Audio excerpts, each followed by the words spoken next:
Hey, what's going on, everybody? It is episode 112 of the Audible Farm podcast, and this episode is brought to you by Couchtown Coffee. Couchtown Coffee is roasted right here in Iowa, and they will roast coffee specifically for you and ship it to your house. That's right, made-to-order coffee, small batch roasts, shipped to your house. It doesn't get a whole lot better than that. Oh, wait, it does. They will give you 20% off. Why? Because Couchtown Coffee likes local music. The roaster, Andrew, is actually a musician himself. So check it out. CouchtownCoffee.com. Find a coffee you like, make an order, and enter the code word Audible Farm to let them know Audible Farm sent you, and you will save 20%. Thanks, Couchtown. This episode features Coleman Mcallister. Coleman Mcallister has his own podcast. It's called the McAllister Hours, and it's really cool. I started listening to a few of the episodes. It was intriguing. I touched base with him. I said, "Hey, I got a podcast. You got a podcast? Let's talk." So we talked a little bit. First, I went on his podcast. I'm episode number 44. If anybody's looking for it, so go check it out. And otherwise, if you guys are, wondering what Coleman has to say, because he's a pretty good host. He doesn't really make the episodes too much about himself. So this is a good chance for Coleman to reach out and tell everyone what he's been thinking about, kind of what inspired him to do all the things he's doing and where he's at right now. It was really cool. He's a really great guest. He's a really fun guy. I had a blast being on his podcast. I hope he has a blast, being on mine. You guys will be the judges of that. Check it out. We talked about all sorts of things. As far as his music, he's a rapper. He's based out of Iowa, which is really cool. He made an album. He made a couple of singles as well. McCretin is the stage name for him. So check that out. I've got a link for that down below. Otherwise, he is also the host of the McAllister Hours project. McAllister Hours podcast. I don't know why I said project. But yeah, he hosts his own podcast. He talks to a lot of rappers and producers and things like that. But it doesn't just stop there. I mean, I was on his podcast, and I'm not a rapper or producer of any sort. I'm just a podcaster. But he's also talked to other podcasters. We didn't bring it up in the episode, but I know he's talked to Jordan Mayland of Inside the Bird Room, which is another podcast out of Iowa here. So it's kind of cool. We're all sort of touching base and talking to each other and kind of high-fiving, and it's all of us in the music scene together here working to do the best we can just to help promote everybody. And Coleman's one of the good guys. He's one of the guys doing the real work out there, and I really appreciate what he's doing. If you like this podcast at all, go check his podcast out. I guarantee you'll find a few guests that you really enjoy. You'll like the way it's formatted. The audio is great. He gives away free video for the YouTube. It's on his YouTube channel. We talk about that in the upcoming podcast as well. Lots of stuff discussed, lots of stuff plugged in the podcast. So check it out. It's episode 112 with my new buddy, Coleman Mcallister. It's the Audible Farm Podcast with your host, Peter Stockdale.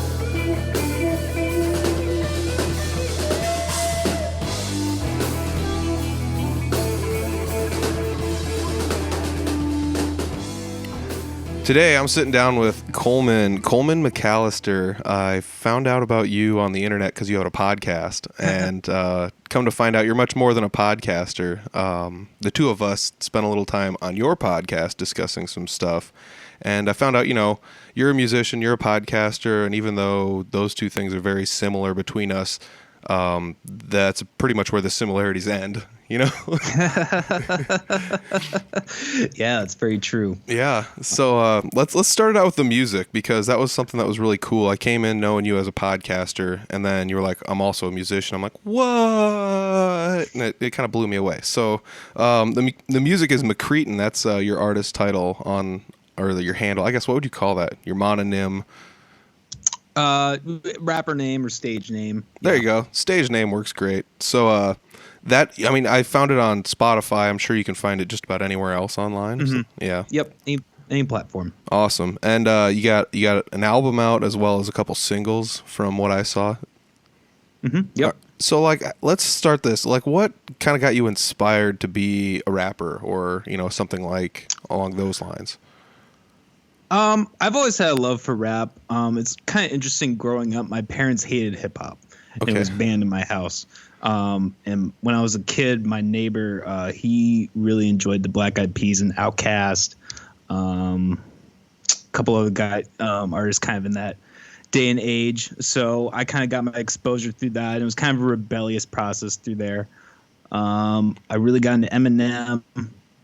But, kind of in high school, I was more definitely into the rock and roll scene, like jazz and that kind of stuff. I would say probably college is when I really got into hip hop. I would have been listening a lot Odd Future. I didn't actually start performing until I dropped out of college, which would have been early 2015, and I didn't perform until about 2017. So I'm still pretty minor in the game, I would say. I have, through podcasting, learned to or have come to know a lot of people in the scene. That's really helped me out a lot. But I would say my main goal right now is being a podcaster and a producer for music.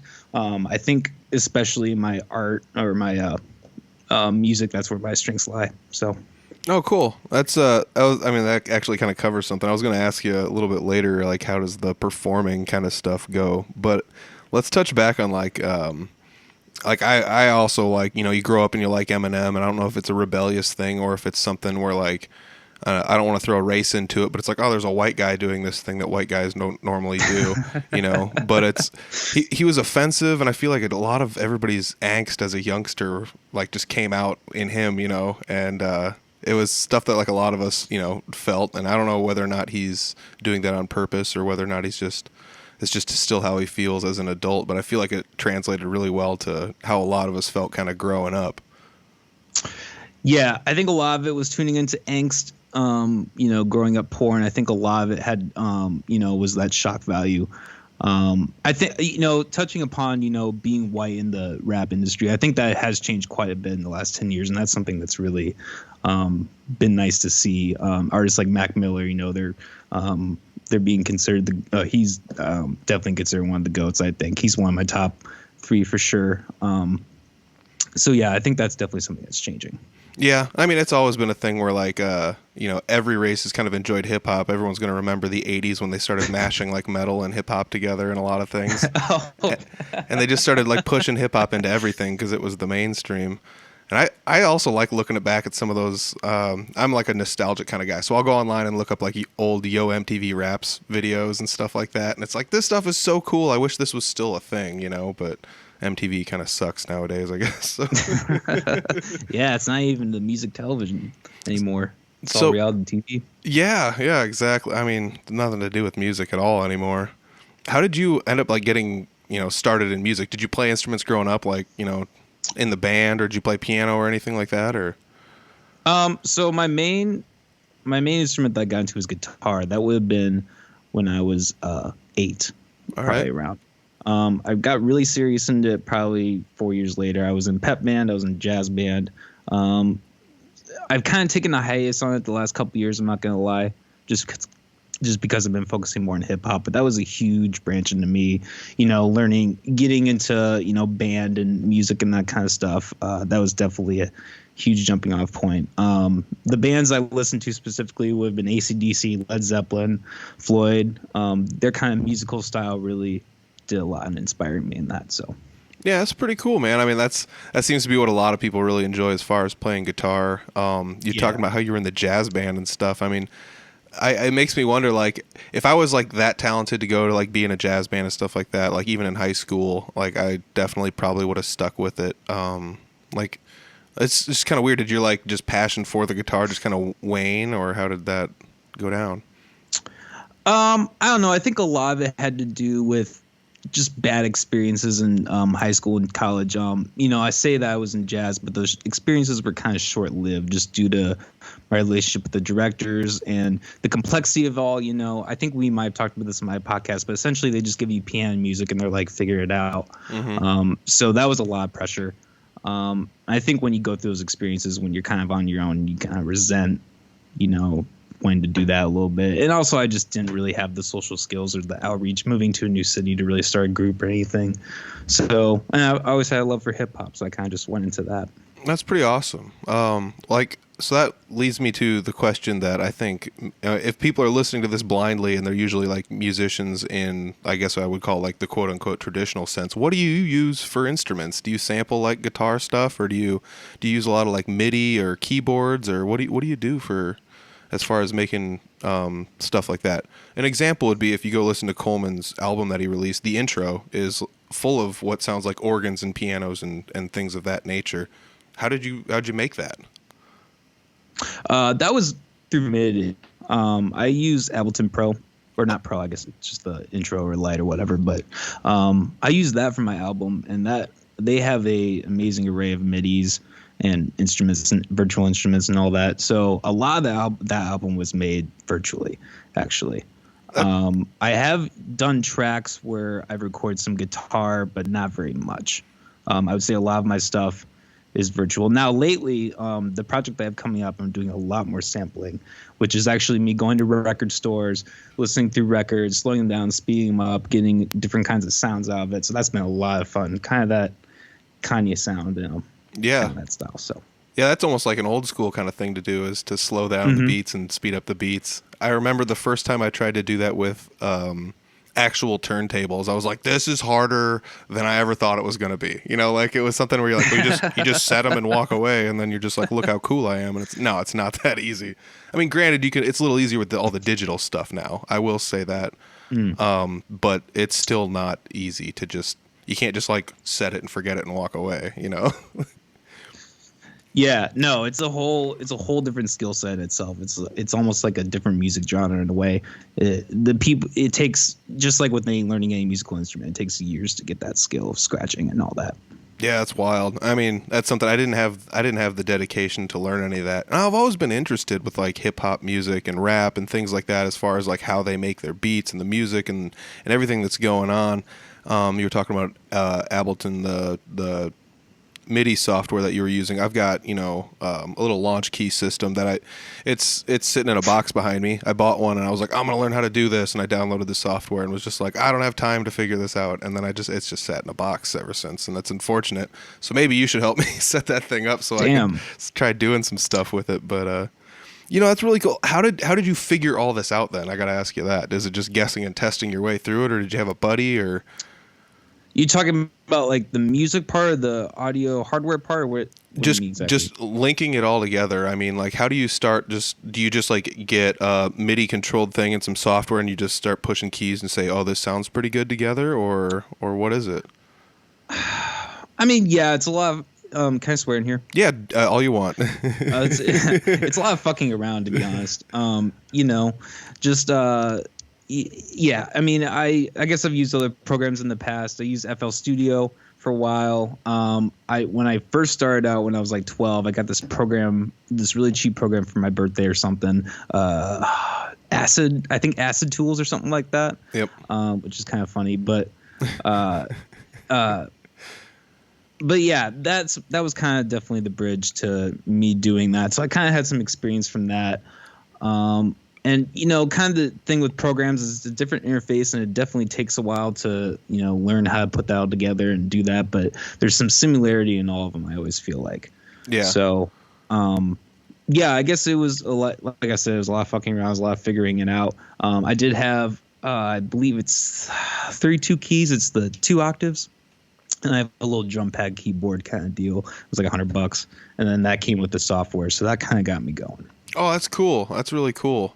I don't know if I just don't have the gumption, or I just didn't have the time to figure it out. I did buy it when I was like in the middle of going back to school and stuff. So I was like, a little swamped with other stuff, but I should bust that bad boy back out, because I'm like super intrigued by some of the stuff that people pull off with those. Because I mean, not only are they good for like studio recording and making beats and samples, I've seen people use them live in, a live sense, where they're like, they don't use a canned beat and they're like, all right, you're pushing buttons on this and we're rapping over this live, and it's like, that's really cool to see people doing that stuff. Oh yeah. The transition or the flexibility between being a controller and being a keyboard, just that whole technology, and you don't have to spend a lot of money anymore. That's the really nice thing about it. Yeah, that's what I found out. Because I mean, you go look online and it's just like anything else. Like the pro version, like the super high dollar version of every single thing is going to be, obviously 5 times whatever the economy version is. But anymore, the economy version and the high end version are so close to one another right now, with a lot of technology when it comes down to podcasting and recording and instruments and everything. Yeah, there are a lot of really good workarounds you can use too. If you just do some internet searches, you can two different things in your program to kind of work around some of the limitations in the cheaper software. So yeah, stuff like that. That's really cool. Let's talk about like lyrically for your music. Like, what are your inspirations lyrically? I'd say a big one in terms of me really starting to write and to really start telling stories and all that kind of stuff was Kendrick Lamar. I always had the inspiration from Eminem, and I always kind of had that angst. That was the kind of the, you hear that a lot in my music. That was where I could really relate to him in that. But how Ken Lamar paints, we've been talking about this a lot in the podcast, actually, how he paints, a picture with his songs, how his lyrics just, have everything flow together. It's just, I don't even know how to describe it, to be honest. You just kind of have to listen to it.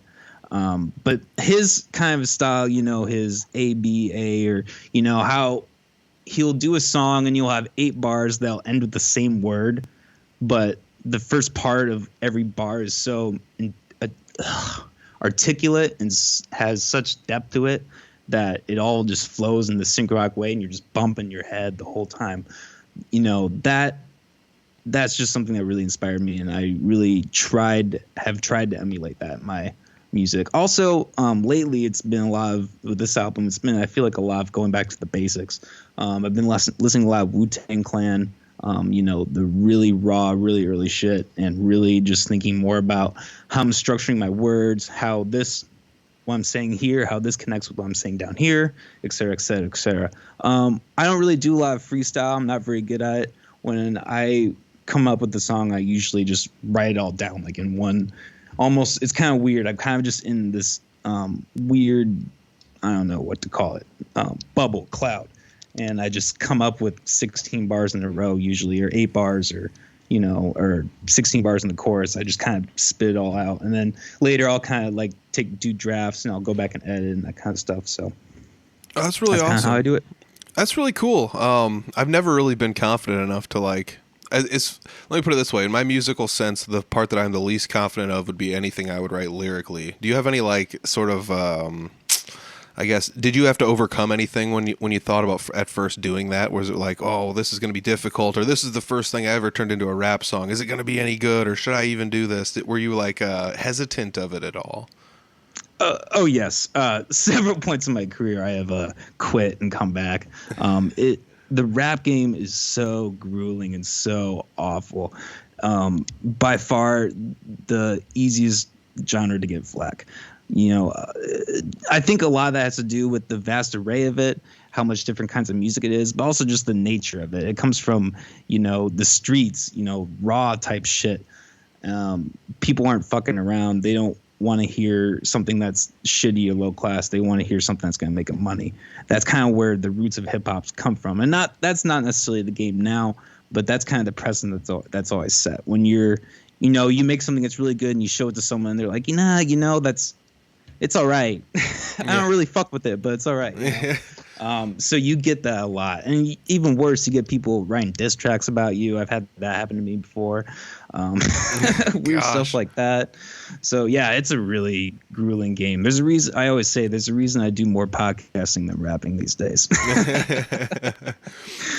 I mean, it's a crazy thing to think about. It's like when you were talking about how rapping, it comes from the streets, and it just kind of has that influence where people are kind of throwing shade at one another and doing that kind of stuff.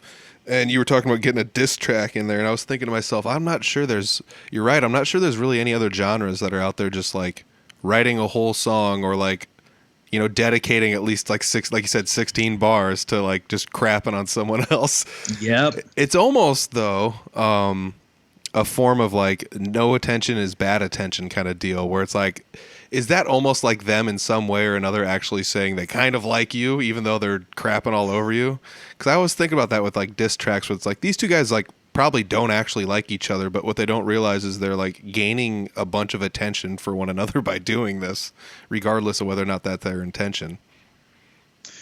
Yeah, it's a really interesting thing. I feel like through the history of hip hop, there's been a combination of that. There's been a combination of people actually getting pissed at each other. NWA, for instance, Ice Cube's rise to fame in his song. I can't remember the song, but it was a huge diss on NWA. And then, eventually they got back together and, just stuff like that. What was it today? I think there's a feud between Drake and I don't remember the other guy. But, just shit like that. It's always happening. It's such a concrete part of the game. But personally, I think that's something that I really admire and I really appreciate because it really takes a lot of balls. And this is not something I've done personally, but it really takes, like 8 Mile, when Eminem did that kind of stuff, it takes a lot of balls to look somebody in the face and just tell them how much you fucking suck for 816 bars. That is really not to be sexist, but that's really a manly thing to do. It's really kind of insane. Yeah. I mean, I'm just thinking about that. Like, I mean, I've grown up. I'm an adult. I don't really like when I was like younger. That would be like my MO would just be like do that kind of stuff. But now that I'm an adult and I'm like a little bit older and I'm a little bit, I can handle myself a little better. I couldn't even imagine myself just like going up to somebody and just telling them, what I think of them. I've trained myself to like if it's a bad thing, just keep it in your head, and if it's a good thing, then tell them that good thing. And it just seems so weird to me to just be able to do that and confront somebody or be confrontational just for the sake of being confrontational. Yeah, I mean, for me personally, when my rap comes out, it's when it's that outlet for taking, in place of being confrontational, doing all that, it's my outlet. Like, you met me, I'm a pretty approachable guy. I'm not really like yelling at people. I yell at people honestly when I'm driving sometimes, but that's about it. But it's something that is part of our human nature, and being able to just have a microphone and say, you know what, fuck this, fuck that, I'm pissed about this person's an asshole, I think this person sucks, whatever, fuck my ex-wife, etc. You can do that. You can just have a whole night, you have beer and you smoking a joint and you're just having a good time. Yeah, I mean, we discussed it a little bit when I was on your podcast where like one time I was at an open mic night and somebody was being unsavory in the crowd. Let's just say that to be nice. And it's like at an open mic night where everyone's just kind of having fun. And I was on a microphone and I kind of yelled at the person. And it's like you said, it's empowering. You're on the mic and you're just like, I gotta let this person know how I feel about them. And I felt pretty bad about it, honestly, because like I said, now anymore I'm trying my best not to be confrontational at all. But it was still just like, man, why would you say and do these things and act this way at a place like this, But it was all right. It was like it's not like it was a full venue, and I wasn't ruining anyone's night. And I walked away, and everybody's cool. But still, it was. I get 100% what you're saying. It's tough when especially when you have a microphone in your hand. There's a lot of power with that, because everybody has to listen to what you're saying. Yeah, it's definitely true. There's a lot of, and that's another thing when you're rapping is you gotta acknowledge what you're doing and how much power not power, but how much potential, to really speak your mind you really have. There's some things I've said in rap that, people have been like, oh, I kind of heard what you said and that was really fucking out there and kind of nuts. And I'm just like, Jesus, like you kind of realize that you're putting that kind of stuff on the internet. Yeah. So it teaches you, with that fuck you mentality, it teaches you to continue that, but maybe have a little more craft to it. Maybe do it in a way that somebody would have to be clever to understand that.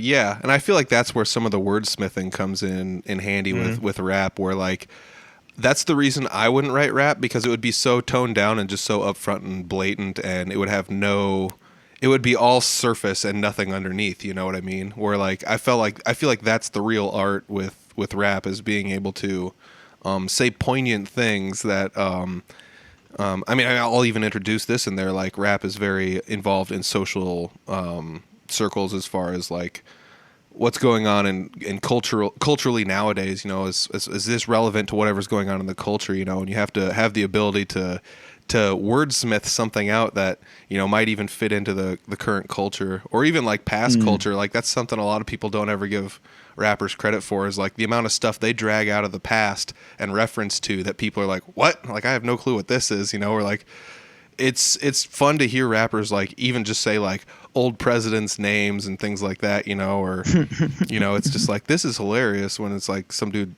brings up like whatever, this, that, and the other, but referencing different things and all that. Yeah. Wordplay is a huge part of rap. It's, it can make a song, just shit clever. Yeah. And I think that's some of the funniness. As far as like rap, they always look at like, oh, this is really hard nosed. This people are like, these people mean business. This is serious stuff. And they're like obviously mad at somebody. And yeah, but like, I think they don't understand that like a lot of it is like poking fun or having fun with some of that stuff. Cause I feel like a lot of the lyrics couldn't come, like you can't write all of that stuff out of hate. Some of those clever things don't come out of hate. Yeah. They come out of an actual creative place, Yeah, like you're going, like for me, it's like going on a roll in my head. I'll just be like driving. I'll be like, this bar with this rhyming scheme, and then like et cetera, et cetera, et cetera. And you're like, fuck, I wish I had like a piece of paper right now. Cause and that's the thing. You just kind of get rolling in your head. It becomes, it's like playing an instrument. It becomes natural. Yeah. Oh man. I mean, that's really cool. That's something that I think is really awesome because, like, I don't have too much experience with that, like, other than listening to rap. I've been to some rap concerts, things like that. But I don't have the ability. I've never been confident lyric-wise, even as far as, like, writing a song for, like, a rock and roll kind of thing. But, like, it just blows my mind that, like, obviously someone has to be out there doing it, and you're out there doing it, and you got the confidence, and you've been grinding at it long enough to know what's good, what's not good, what works for you, what doesn't work for you, And I mean, what would be the advice if you got somebody that wanted to jump into like the rap or hip hop game or something like that? I guess if you had some advice to give now, what would be the advice?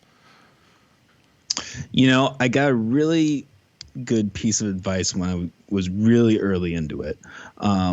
Someone told me it takes at least 10 years to make it anywhere in the rap game.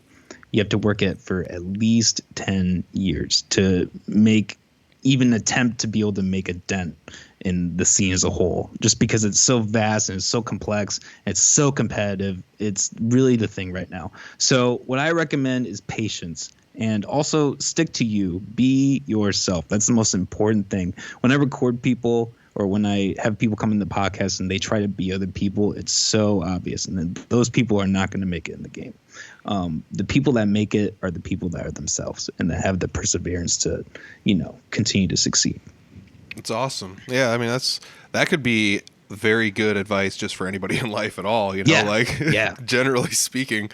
I mean, that has something definitely to say for longevity too. I've been preaching longevity for quite a while where like it seems like sometimes, and it doesn't just happen, I'm sure in the music scenes I'm around, I'm sure it happens in yours as well, but people jump in and then they're like, I'm really involved in this. This is the thing I love. This is the thing I want to do. And then all of a sudden when they don't make it big within, a year or whatever, then they're gone.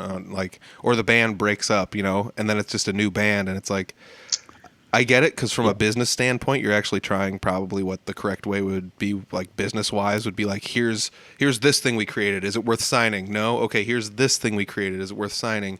No. And you just keep going with it. But like, is that something you see in your scene at all too, or?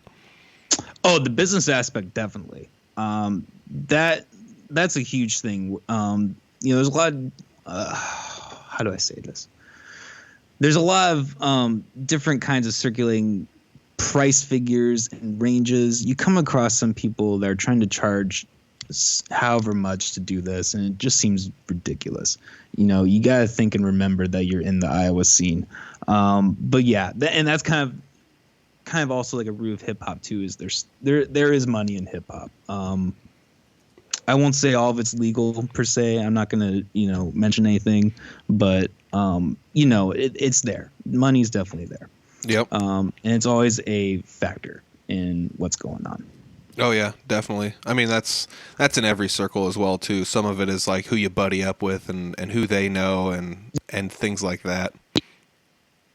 Oh man, we went glitchy there for a second. But yeah, some of it does have to do with like who you know, who's, who you've buddied up with, and sometimes, I'm sure you've seen it just as much as I have, but sometimes you run into, bands and things where it's like, oh, this is obviously a who you know situation, not based on talent. But then again, there's always the argument that music is, it's very subjective. It changes with whoever's viewing it. So there's a lot of that goes on. Plus, I always think about like when businesses interact with musicians and artists and things, like there is, I guess this comes from maybe my accounting background, but there is some like tension there because the business still has to run their business, and that's not always easy to pay someone else money when you don't know if you're going to be able to recoup it all back.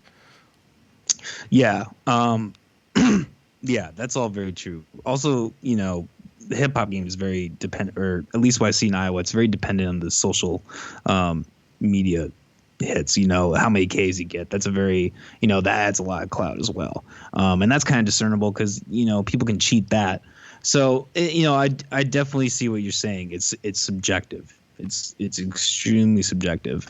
They're people saying, "Hey, it costs $200 to feature me." It's like, are you really worth $200 to just sit in on a session, spit 8-16 bars? I don't know.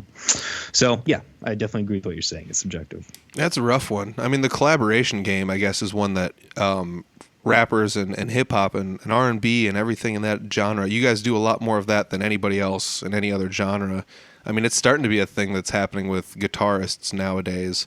I could name handfuls of nonsense bands that you wouldn't know that are some of my preferred favorites. But like, it's becoming a thing where bands are like, well, we wrote this song and it has 3 solo sections and there's 2 guitarists, so we filled up 2 of them and there's 1 left for someone else, and they'll just bring in a random guy, whatever, and be like, hey, drop a solo in this, and it's actually like, almost hearkening back directly to rap game.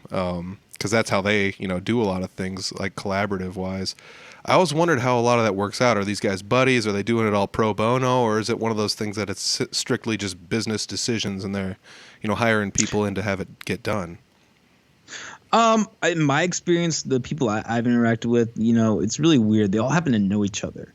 It's kind of random and funny. Like, I know this guy and this guy and this guy. I think that is kind of just being in the Midwest. There's kind of that, stereotypical Iowa, everybody knows each other kind of thing.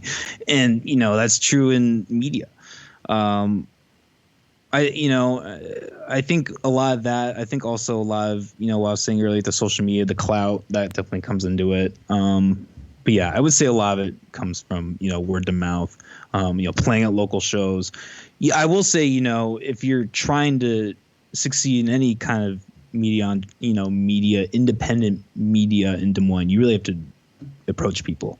That was something that I really struggled with for a while, but this year I've finally gotten a hold of, and it's really done the best for me. So that's imperative. Yeah, I've always found that it's like, when I started the podcast, it was kind of just blindly, and I quickly found out the further I networked out, the better off it was, not just, for listens and things like that, but for everybody. I found out that like some people I knew that I know for a fact didn't know other people that I interviewed ended up, I got in contact with this person because, they have a shop and they fix guitars or whatever it happens to be. And it's kind of cool to see that networking happen, and it's also really cool to have like the ability to, network with other podcasters in the area. Cause I mean, I've networked with a few people. I've interviewed a few other people who are podcasters, and everybody's doing such different things, not just within their podcast, but it's like, you're a rapper. I play in a punk band. I play in jam bands and things like that.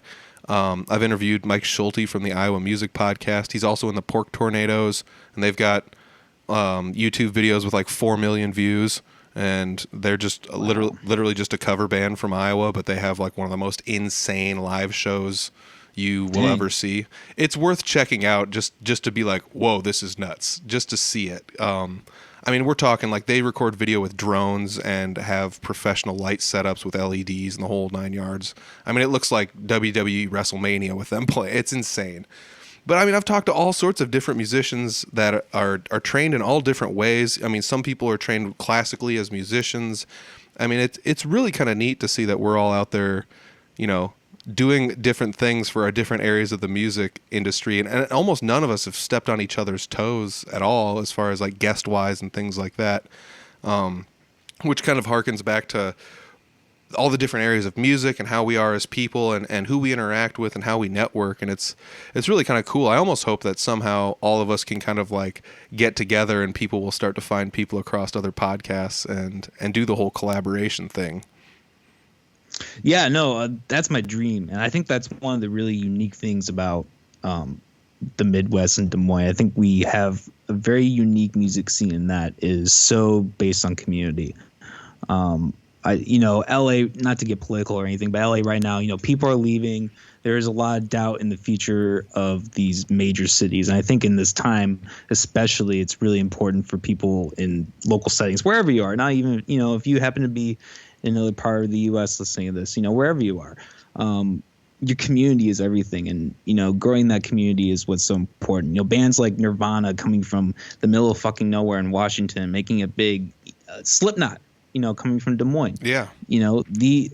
These things happen, and I really do think that we have so much potential to do that more.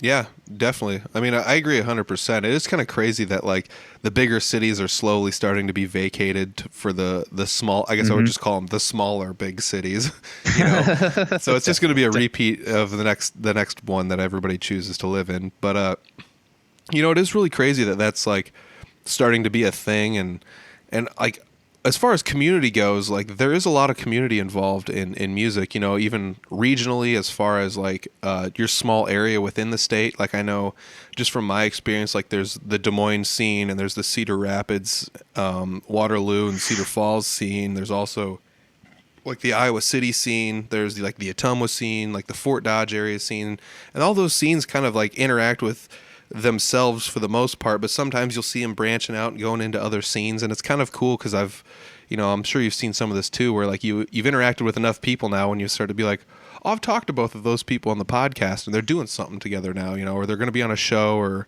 they're playing in the same area or something like that, and it's kind of neat to see that and have that happen, as far as like bands going out of their zone and reaching out to other bands maybe they found on the podcast, maybe not, but I've been trying to help other bands get better known in my area by like sending them to the radio stations that are near me. So it's like, hey, just call these people up. These people will play local tunes. Hit them up and have them play some of your tunes, And I know there's some of those outlets for rap and hip hop and R&B on the radio as well.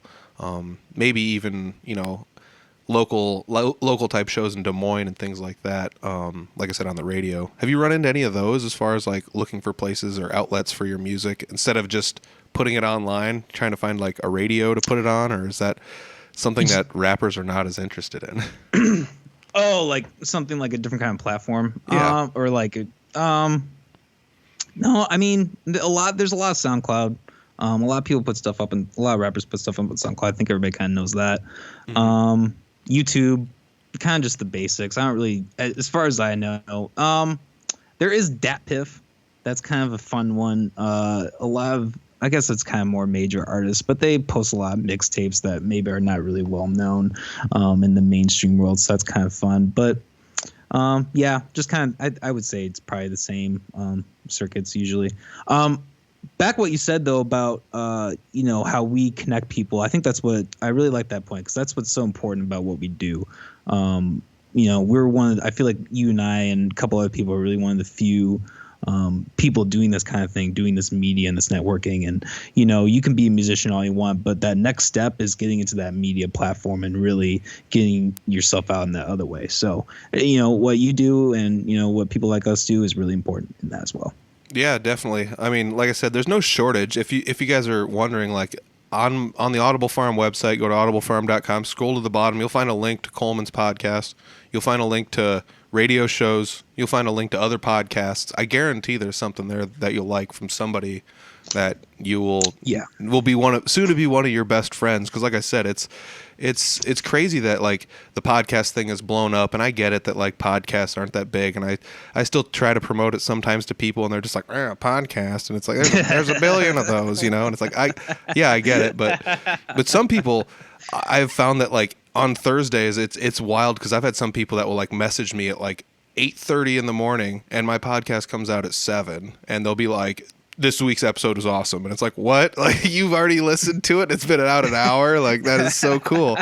So there are some people that's like one of the first things they do is hook that up in their car and go with it. And I mean, it's not always about getting all the listens and things like that. Some of this is also, it's guest driven. It's about like getting to know the guest and not necessarily about, my podcast has to be the most popular podcast ever, and it doesn't always come down to likes and views and listens and things like that. No, people that run their podcasts like all about them, they don't make it far. No, it's way more about that's why Joe Rogan's become so successful, is he has such an attention on the guest, and that's such an important thing that a lot of people who fail miss out on. Let me ask you this then, as far as like one podcaster to another. We'll slowly turn gears into the podcasting scene here. But I've found that sometimes some guests like to talk a lot more than other guests. Honestly, I would prefer it. Talk as much as you possibly can. Talk it all, you know. I only want to talk for 5 minutes, and I want you to talk for 55. But sometimes it doesn't happen that way. Have you run into any of those difficulties in your podcast? Yes, I've run into both extremes, definitely. I agree. I do prefer I prefer having guests on that they just have so much energy. They're like, this is how I feel about this. This is my knowledge about this. I've had these kind of experiences. Like, those are the kind of people I prefer having the podcast. Something, you know, that I've struggled with, especially interviewing people in the rap game, is some people are just, I'm sorry to say it, just very dull people. They're on Xanax and smoking pot all day, and they just start zombies. they don't have a whole lot to say. So, you know, if you look back on those early episodes, there are just some episodes where I am just sitting there struggling to get something out of them and, like, you know, talk. Or you know, we had a guest on Drakey Bands, and this guy's fucking nuts, and me and Molly, the assistant, we always talk shit about this guy, but on the podcast, there's a moment where I was going on a tangent about food or something. He was like, "Can we get back to the music?" And then, like, a minute later, I asked him, "So what do you do with music?" He's like, "I don't really do music right now." I'm like, what the fuck? So, yeah, I get what you're saying. I've definitely struggled with both extremes. Being a podcaster is more, in my experience at least, is way more about like assessing the situation, figuring out like the level of how the conversation is going to go, how cool you guys are, et cetera, et cetera. It's a lot of figuring stuff out, at least for me. Yeah, I found that sometimes like interviewing people that you're really familiar with can be beneficial because it's easy to have a conversation with them, but other times it can be very non-beneficial because it's like, well, what have you been up to lately? And the person's just like, you know what I've been up to. Like, we talk every day. And it's like, no, this is for everyone else. And they're like, oh, yeah, I made an album. And it's like, okay, like, next, like, let's elaborate on that, you know? And I mean, it happens sometimes, and I can't say I'm the best podcast guest, but I try my best to be a good podcast guest. I would definitely fit into the talk 55 minutes category. If anybody has found the Coleman podcast with me on the McAllister Hours, it's like an hour and 50 minutes, and I bet I took up about an hour and 35 of that. That's good, though. It was a good episode. Yeah, it gave me a chance to unleash, because most of the time I don't talk about what I have going on the podcast. I try to just relate whatever my opinion is to whatever, you know, the guest's opinion is, just to try to branch out a little bit. But sometimes that doesn't, like we talked about, sometimes it doesn't help out too well, because I've talked to people that, like I said, you know, they'll give you one-word answers, and it's like, I heard you did this, and they're just like, yep. And it's tough to pry that information out of them, you know. And I was no different than you. My first couple podcasts, my first 10, 15, 20, whoever sat through those, I appreciate it. I was still trying to figure out what I was doing, you know. I was just like, I'm going to be Rogan and, you know, like, interview people. And it's not as easy as... It's way harder than he makes it out to be. Yeah. Everything's so natural. Yeah. And I mean, granted, he's getting gazillions of dollars and he's well established and he can say whatever he wants as far as like his opinion. I don't know about anymore, but... Oh, yeah. I mean, he's got that new contract. He's probably got to stifle just a touch. But even then, I bet he doesn't. I bet he still just does and says whatever he wants. You know, I mean, I haven't seen it getting toned down at all lately. Yeah, I kind of stopped watching, to be honest. I was not happy about a lot of the censorship that happened, but I digress. Yeah, it happens. But, you know, and that's just the thing is like the podcast game. It's like, it's still relatively new. It's only like 20-ish years old tops, like absolute tops. Yeah, probably not even, honestly. Yeah. It's very, very new art form. And there's really like no rules to how we're doing this. I mean, for example, I guess the only rule would be like you have to have a podcast. What is a podcast? Well, if you found this, you already know what a podcast is. But like you just listen to pretty much like talk radio on demand is what this is, you know. And we all stream to the same places, but there are some different caveats. Some people have video, some people don't. Some people have Patreon pages, some people don't. Some people have merch, some people don't. Some people give the video away for free. Some people charge for it, and you and I are different in that aspect, where your video is on YouTube for free, and you charge for bonus content, which is really cool as far as I'm concerned. That's probably the correct way to go about doing it. Where I charge for my video content, and I give away clips. So it's kind of like a weird like 6 of one, half dozen of the other. There's not really any correct right way to do this, but I mean honestly, you're probably doing it the way I should be doing it. But I chose this avenue because I saw a lot of DIY podcasters going this route, so I chose it. But it's like I said, there's no real rules to this. There's no real way to go about doing this. So like, how did you get inspired to even become a podcaster and get involved in this lawless media realm? It's kind of a weird story. So I was divorced about a year ago, and I was living in South Dakota, and my living situation was I was with my then wife and her brother, my brother-in-law, and me and him had this idea for a podcast, and we had a lot of good ideas, and I think we both had a good we wanted to have a good level of dedication to it, but we didn't really have a lot of guests, and obviously the divorce happened. There was a whole falling out there, and I kind of just kind of going back to talking about rapping, I put out that album. I really kind of wanted to just take a break from it because, talking about everything that goes into it, it's really draining.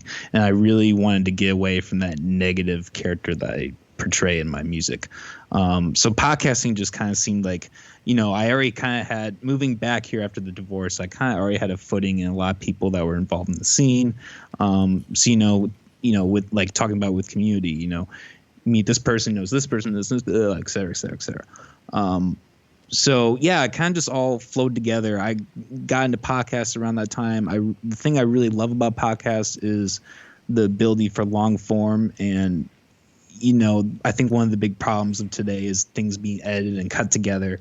And I think it is now more vital, even if it's just a small Iowa podcast, I think it's more important now than ever to have those long forms. Yeah. Especially independent. Yeah, I mean, I was looking up something on the internet, and the statistics for like attention spans for media sources was like 3 minutes or less or longer than a half an hour, if I remember correctly. So like people don't want to watch like TV shows anymore. Why? Because they want to watch 40 episodes at once, and so they'll binge watch it or whatever. And if you go through Facebook and you're looking at stuff and you find a 15-minute video, you're like, gross. But if you find a little 3-minute one, you're like, that's cool. So I kind of concur with all of this stuff. And I feel like long form is the way to go. It helps, I feel like it helps you get to understand who you're talking to a little bit better than just, a little sound bite or a sound clip or things like that. And that's one of the reasons I guess I do the video clips, is just to tease it, where it's like, you want the rest of this conversation, go here, because it usually has a cliffhanger and ending at the end of it. But that you're 100% correct when it comes down to like jumping into podcasting, networking with areas, using it for positive and not for negative. And that was something that I've tried my best to do on my podcast. I've run into some negativity here and there from different people, some resistance from radio personnel and things like that. You run into any of that yet, as far as people, for some reason, one reason or another, whether or not they don't like the guest or they don't like something? Have you run into anybody that has been negative or for one reason or another about the podcast? Negative. That's kind of one of the things I've really been blessed in doing this not having that negative. I really haven't had a lot of negative feedback. I've had beef with former guests and potential guests, just talking trash or not showing up, or I had one episode where a guy like threw up a bag of weed and I had to take it down, stuff like that. And so I guess I've been really blessed in not having too many negative, but I I definitely worry about it. I worry about it in the future. That's the thing with rappers. I had Benny the Jet on a couple episodes ago, and he got political, and I felt I didn't do it on camera, and nobody really noticed it, but I felt like internally I had a panic attack like in the middle of the podcast because it was just, I did not want to go there at all. I knew this guy was kind of loud about that. So that's like, in terms of like where I'm like tiptoeing around, that's probably where I probably tiptoe around the most and kind of get the most nervous. But that's kind of the thing about my podcast is, it's definitely more music centered and guest centered and, non-political things. So yeah, it doesn't come up too often. I agree 100% with that. I haven't had too much crazy stuff going since I started doing video. Everyone's been pretty good. There's only been a couple edit points, and usually it's somebody like not in the podcast walking in front of the camera or something. It's something like really simple. So it's just a quick edit. Or like I've had a couple before I started doing video where people would tell stories where it's like, I'm going to let this play out, but it's not going to make it in the final cut for one reason or another. Like you said, somebody introducing drugs, which is, not something I want to promote at all. So I usually try my best to just steer clear of that, because it's like, well, this isn't what I'm here for, and this isn't what I'm all about. And I sure as hell don't want some like 10-year-old kid listening to this thinking that's the way he's got to do it. And it does, like I said, it does come up in conversation a little bit here and there in the podcast, but I usually try to like avoid anything that's like overly controversial, like you said, politics and things like that, where it's like, this isn't a politics-based podcast. And I mean, you and I can have a nice conversation about COVID and the effects of COVID without being like, you gotta cover your face and I ain't nobody covering my face. We're not gonna have that conversation. That's not what this is here for. But it is really fun to know that there's like a lot of positivity out there, at least for what we do. Most of the beef that people have had with my podcast, like you said, is like somebody not enjoying one of the guests I've had. And then they find the podcast and then they feel like they need to tell everyone how much they did not enjoy the guest. And it's like, I don't know. A recent one I had was somebody who was actually a very dominant person in the music scene around Iowa. I would say they're dominant. They're one of like the bigger names around Iowa, and they took a displeasure to one of the guests I had, just basically out of the fact that they didn't like this person, and they made a ludicrously negative comment on YouTube about it. And then they like instantly deleted it. But I have the email that shows what they commented, and I was just like, wow, I can't believe somebody took the time out of their day to post this, and get that deep into it, just be that mean at all, or especially somebody like, aren't you like somewhat professional even a little bit, like I can't believe that some people would even do that, and some people it's just the way of the road. It's kind of what happens in the music scene a little bit here and there, and I feel like podcasts like yours, mine, other ones in the state. Like I said, if you want to find any of them, just go to audiblefarm.com, scroll to the bottom. All the links are there. But if you like, we're just trying to spread the positivity, man. We're just trying to help other people out, get their word out, let people know about what they have going on. I'm sure you're just as interested in what the guests are doing as I am. Like, I find guests that I want to talk to. I'm sure you're no different. Mm-hmm. Yes. Yeah, that's the key. And, that's been a challenge for me. Is in doing this, I have a lot of people hit me up like, hey, I want to come on the podcast. Like, okay, but like, kind of going back to what we were talking about earlier, them not having anything to talk about, like, what do you do? Like, what kind of person are you? At the end of the day, it comes down to who I want to have on the podcast, because I know from experience, if I'm not interested in the person, then the episode's not going to be interesting. That's just how it goes. Yeah, it's really difficult. I mean, that's one of the things I found, that like not every episode is like a gold money episode. I'm sure you've got a handful where you're like, if people like, you have a podcast, you're like, yeah, and then you send them like 5 different episodes where like, these are the really good ones, where either I really clicked with the person, conversationally, or it was just really funny, or things like that. Like I was mentioning on the episode I did episode 44 of your podcast. If anyone's looking for it, the McAllister Hours, episode 44. But I was talking about that, like one of the best ones I did was one of the funniest ones, and it had to do with the fact that I called one of the guests by the wrong name, like to start the podcast out, and they just like went with it like, oh, this is going to be a laugh riot from start to finish, and it was, and I've also discussed where I've talked to people and they're not responsive or things like that, but you're 100% correct. If you don't know the guest or don't know anything about them, it's not always easy to get a lot out of them or to discuss things with them or to have any passion for the episode. And I've run into it a few times, but I've also been surprised by people where they're like, they just reach out and they're like, hey, I've got this thing. Do you want to check it out?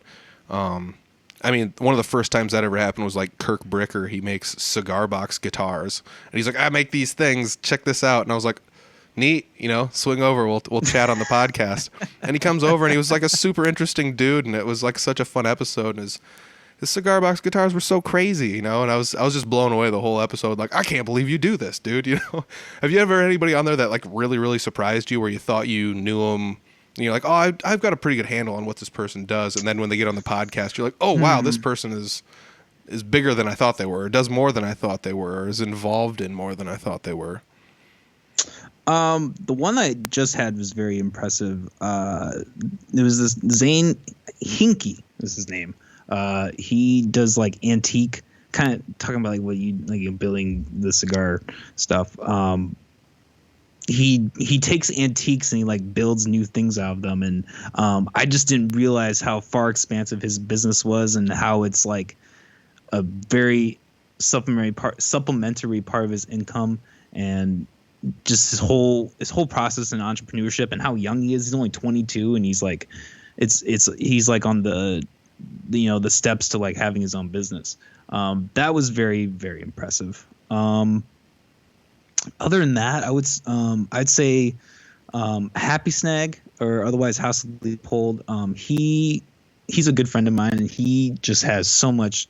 If you listen to his episodes, he just has so much in-depth content and information, so much interesting viewpoints on the world, and his experiences that he's had through, music events, or being with other artists, mixing with other artists, having other artists perform while he's DJing, etc.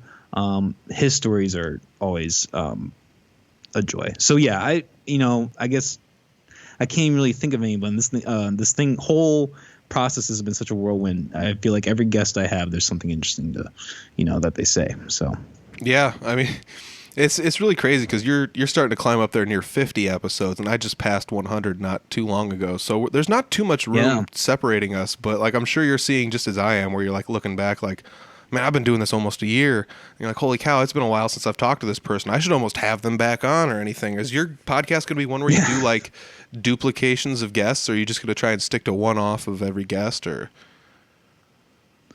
I haven't really decided, to be honest. I've decided that I'm going to take, one thing I have decided on, I guess, is I'm going to take a break in January. I'm going to take like 3 weeks to a month off and just try to figure everything out. I'm going to be starting school full time. So that's definitely going to change the schedule in the beginning of the year. It kind of depends on the guest, honestly. If I listen back to episodes and I think they had a lot to talk about, or I listen back on an episode and it's been a while and I know that I've seen them on social media, I know they've been doing a lot, I know there's a lot could talk to them about that, I'll kind of scatter them. I think what I'm going to do is I'm going to try to scatter those people in along with new guests. And this is kind of jumping ahead and kind of a self-promotion kind of thing, but I'm hoping at the beginning of the year, we are going to do most of our episodes, if not all of our episodes, live. Oh, so that'd be awesome. Yeah. So that is the goal. I think that's like the next level that we're reaching for.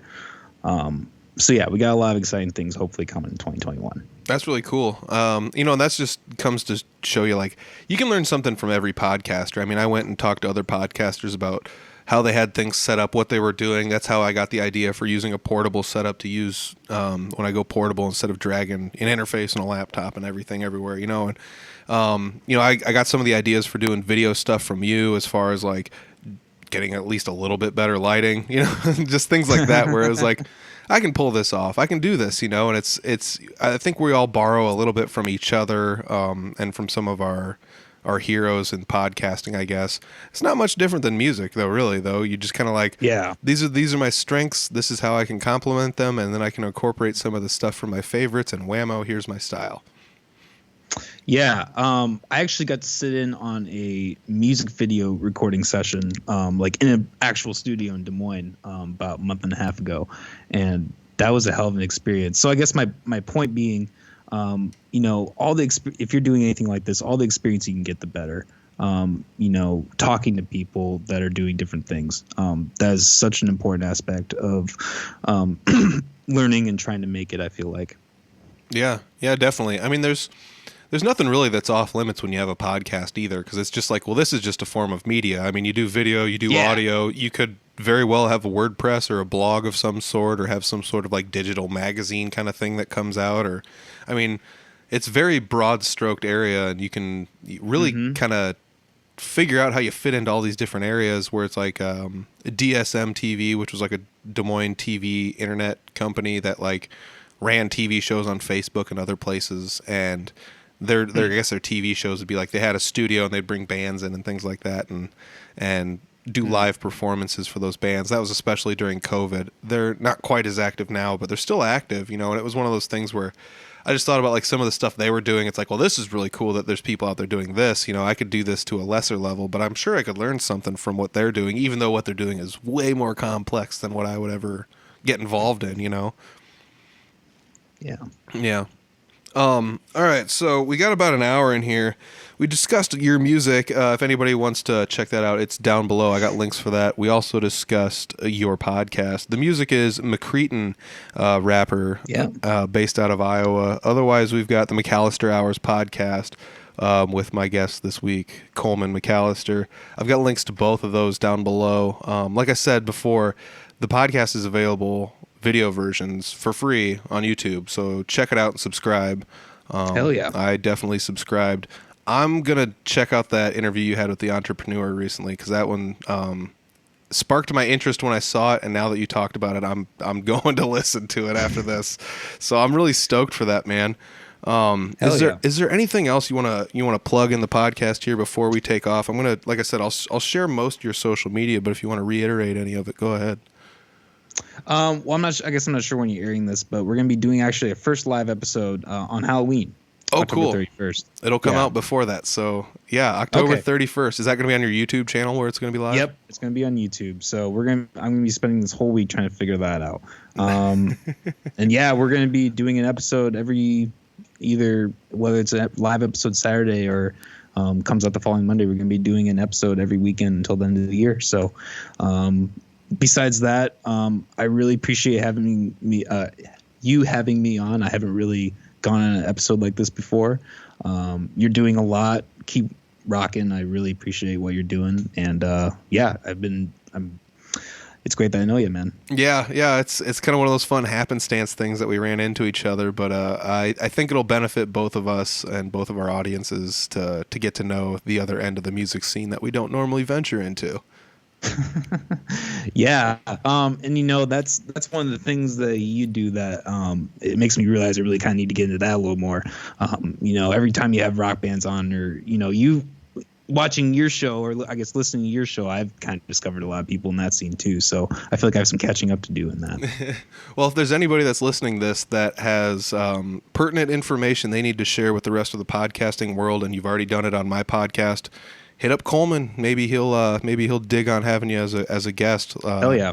Like I said, you're starting to branch out with your guests, kind of like I started doing. I was like, I'm only going to do this, and then it was like, I'll do pro wrestlers and other podcasters and guitar builders, and it was like, well, now nothing's off limits. So, yeah. Sorry, I know we're trying to end, but that's one point I wanted to make is there is nobody. There are very few people that I would not have on my podcast. I will have, I'll talk about anything. It's an open book. I tell everyone they kind of come on. They're like, how does this work? What do we do? I'm like, fuck it, man. Like, I got a couple questions to ask you. Other than that, if you got something you want to talk about, you want to go tangent on some bullshit thing for a half hour, let's do it, man. I am 110% down. Yeah. So yeah, if you want to come on the guests, or if you even have any guests that are cool or you think that would be good, hit me up, man. Yeah, definitely. Will do. Coleman Mcallister, thanks. Stick around. I'm going to talk to you after I end the recordings, but thanks. Yeah, no problem. Oh, it's really cool. Really cool to hear from Coleman about what he's got going on. Like I said, I joined his podcast, episode 44. If you're looking for it, go to his podcast page down below in the links and look for episode 44 if you want to hear what I have to say.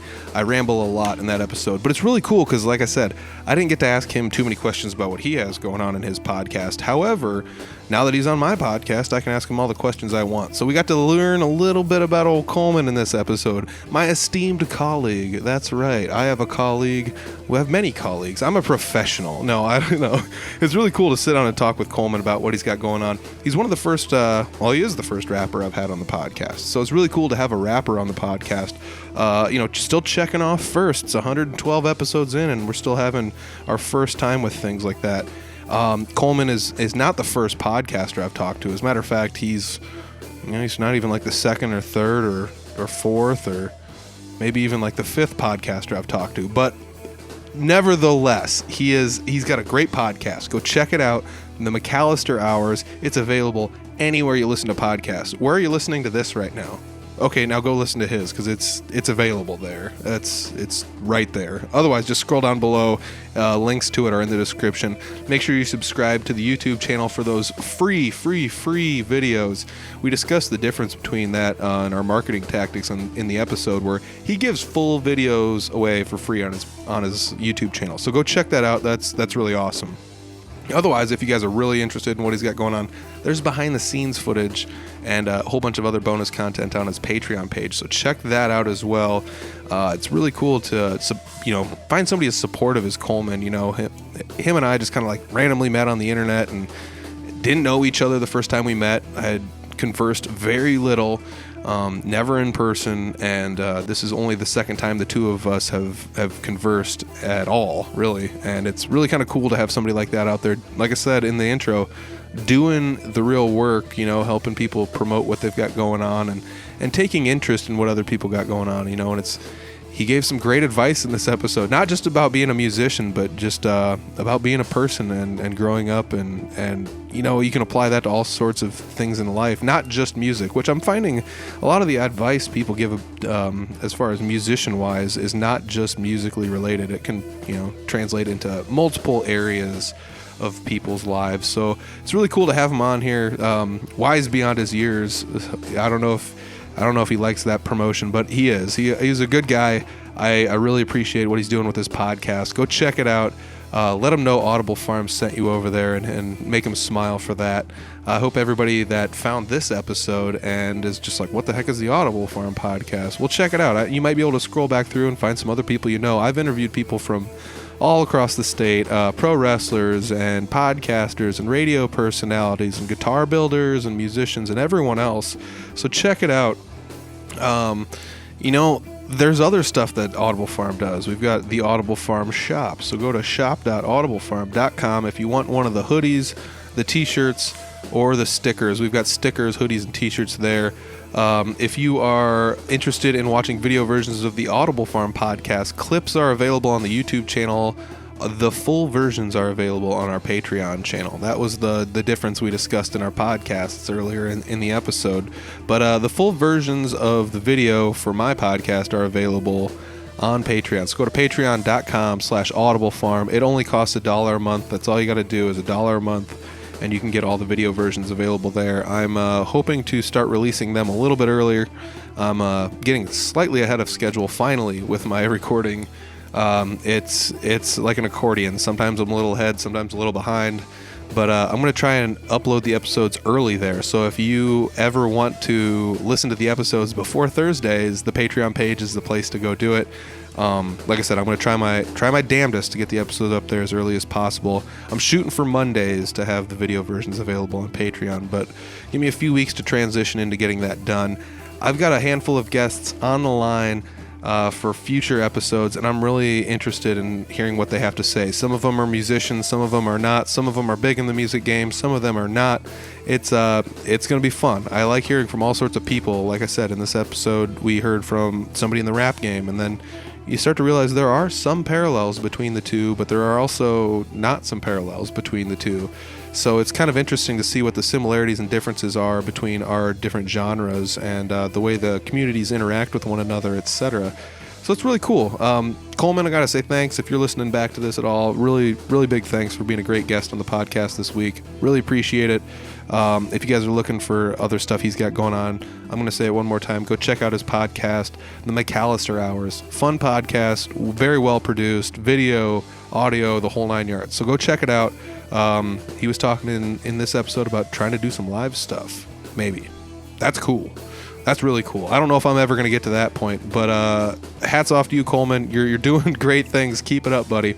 All the Audible Farm stuff, if you're looking for anything Audible Farm, social media, links to YouTube, all that stuff, just go to audiblefarm.com. I'm trying my best to find a way to revamp my website, but that's another one that's just on the back burner for now. I'm still trying to get ahead in the podcast and organize that Patreon page a little bit better. But I do have to say thanks to everybody that's listening, everybody that's listened to any of the past episodes and all the future ones. If you're listening to this one, check out the other episodes, see what we have. You might find something you like. All right, I'm out of here, everybody. We'll see you next week. Peace.